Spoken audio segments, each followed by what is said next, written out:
Belakangan warganet di media sosial ramai membahas soal Liga Korupsi Indonesia yang berisi daftar 10 kasus korupsi terbesar di Indonesia. Ternyata ini bukan sekadar candaan karena kasus korupsinya benar-benar ada. Bahkan nih, beberapa kasus potensi kerugiannya masih bisa bertambah. Yuk kita bahas daftar 10 kasus korupsi terbesar di Indonesia.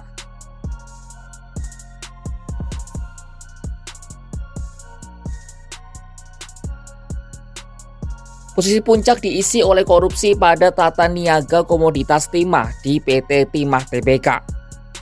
Kasus rasuah ini tercatat menyebabkan kerugian negara sebesar 300 triliun rupiah. Kerugian ini meliputi kerugian lingkungan akibat kegiatan penambangan timah legal di Bangka Belitung sebesar 271 triliun rupiah. Kemudian kerugian akibat kerjasama sewa smelter yang terlalu mahal sebesar 2,85 triliun rupiah. Dan kerugian akibat PT Timah membeli biji timah dari wilayah izin usaha pertambangan atau IUP mereka sendiri sebesar 26,649 triliun rupiah. Adapun kasusnya terjadi pada rentang 2015 hingga 2022 di wilayah Bangka Belitung. 20 lebih orang ditetapkan sebagai tersangka. Yang paling mendapat atensi tentu terseretnya suami Sandra Dewi, Harvey Mois. Eksdirektur utama PT Timah Tbk, Mohtar Riza Pahlevi Tabrani, juga ikut terseret. Dalam perkembangan terkini, Pengadilan Tinggi DKI Jakarta menambah hukuman terhadap eksdirektur keuangan PT Timah Tbk, Emil Ermindra, menjadi 20 tahun penjara.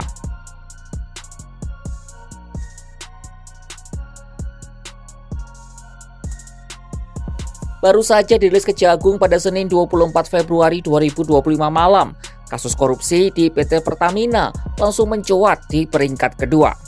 Kasus ini menyebabkan negara mengalami kerugian hingga 193,7 triliun rupiah. Bahkan total kerugian diperkirakan bisa lebih besar. Sebab jumlah itu hanyalah kerugian yang dihitung pada tahun 2023. Jika dihitung secara kasar dengan asumsi kerugian tahunan mencapai 193,7 triliun rupiah, maka jika ditotal potensi kerugian selama 5 tahun akibat kasus ini bisa mencapai 968,5 triliun rupiah. Kalau benar segitu, maka sudah pasti korupsi ini akan menjadi yang terbesar sepanjang sejarah Indonesia. Kejagung telah menetapkan 9 orang sebagai tersangka dalam kasus dugaan korupsi Pertamina. Salah satu tersangka adalah Direktur Utama PT Pertamina Patraniaga, Rifas Yahaan alias RS.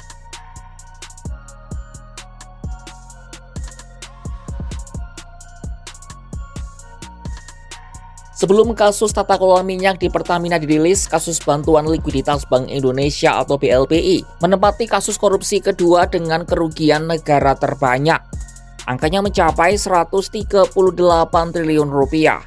Perkara ini dimulai pada krisis moneter 1997 yang mengakibatkan puluhan bank di Indonesia ambruk. Bank Indonesia lalu mengucurkan bantuan dana sebesar 137,7 triliun rupiah untuk menyelamatkan 48 bank, tetapi dana itu tidak pernah dikembalikan. BPK lalu menerbitkan audit yang menyatakan negara mengalami kerugian sebesar 138,4 triliun rupiah. Tahun 2007, Kejagung membentuk tim yang mengusut korupsi BLBI, tetapi penyidikan dihentikan pada tahun 2008. Selanjutnya pada tahun 2021, Menko Polhukam saat itu Mahfud MD menyebut korupsi BLBI sebagai limbah masa lalu.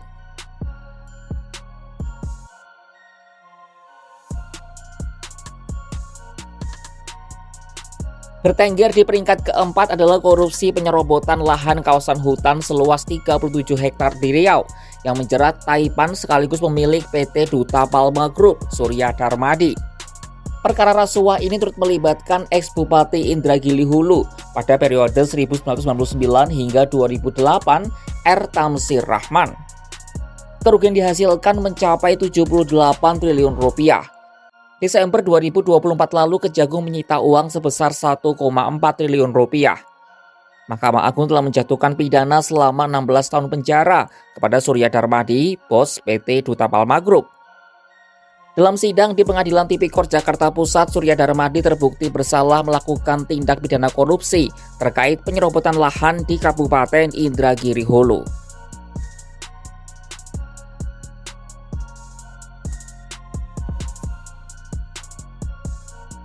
Selanjutnya di urutan kelima ditempati oleh kasus rasuah pengolahan kondensat ilegal di kilang minyak Tuban, Jawa Timur. Perkara yang menyeret PT Trans-Pacific Petrochemical Indotama atau TPPI tahun 2009 hingga 2011 ini menyebabkan negara boncos sebanyak 37,8 triliun rupiah. Dalam kasus ini, ex-kepala BP Migas Raden Priyono dan ex-deputi Finansial Ekonomi dan Pemasaran BP Migas Joko Harsono dihukum 12 tahun penjara.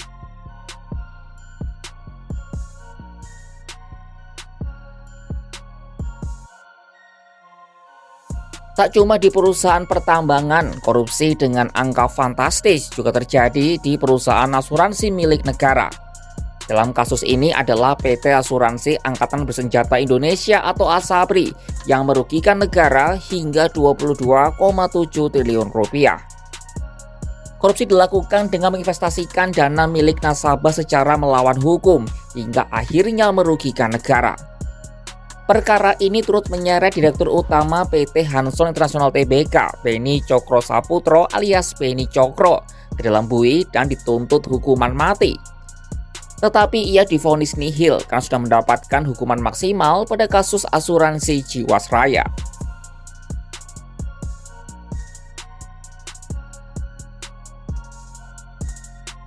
Tak cuma ASABRI, asuransi plat merah lain milik pemerintah Jiwasraya tak luput dari kasus rasuah.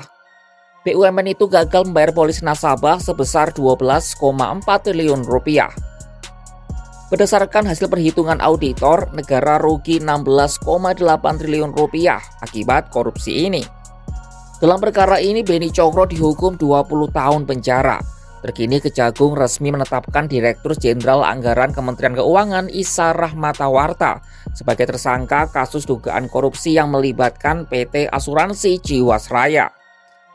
Isa yang menjabat sebagai Kepala Biro Perasuransian pada Bapepam LK menyetujui pemasaran produk CS Saving Plan dengan bunga tinggi oleh PT Asuransi Jiwasraya. Akibatnya sejumlah transaksi tidak wajar dilakukan yang menyebabkan penurunan nilai portofolio, lalu aset investasi, dan kerugian lebih lanjut.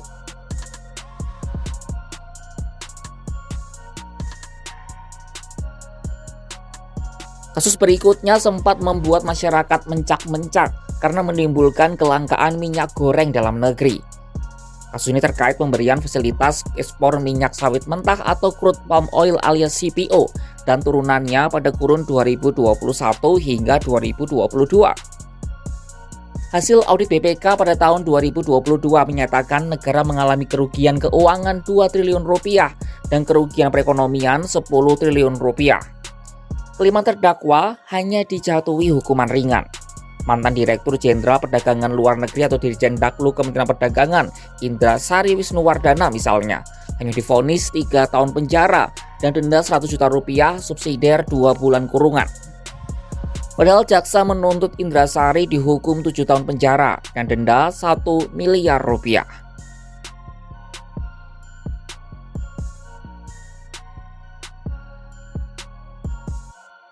Kali ini kita ke maskapai milik pemerintah PT Garuda Indonesia yang sempat terjerat kasus pengadaan pesawat CRJ-1000 dan ATR 72600 pada 2011 lalu.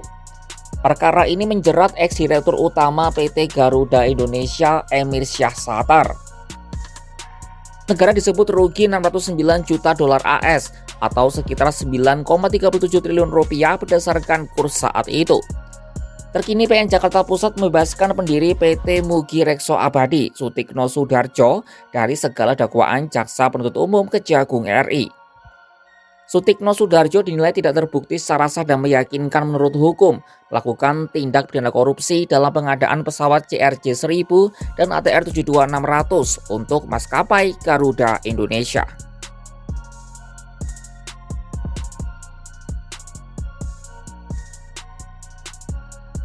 Daftar terakhir dalam 10 kasus korupsi terbesar di Indonesia diisi oleh korupsi proyek bangunan BTS 4G. Proyek ini diinisiasi oleh Badan Aksesibilitas Telekomunikasi dan Informasi atau BAKTI di Kominfo pada rentang 2020 hingga 2022. Perkara yang menjerat ex-Menkominfo Johnny G. Plate itu merugikan negara lebih dari 8 triliun rupiah. PN Jakarta Pusat juga menjatuhkan hukuman 3 tahun penjara terhadap Direktur PT Sunshine Exindo, Jemi Suciawan. Jemi adalah owner atau pengendali PT Fiber Home yang ingin dimenangkan untuk menggarap proyek BTS 4G di paket 1 dan 2.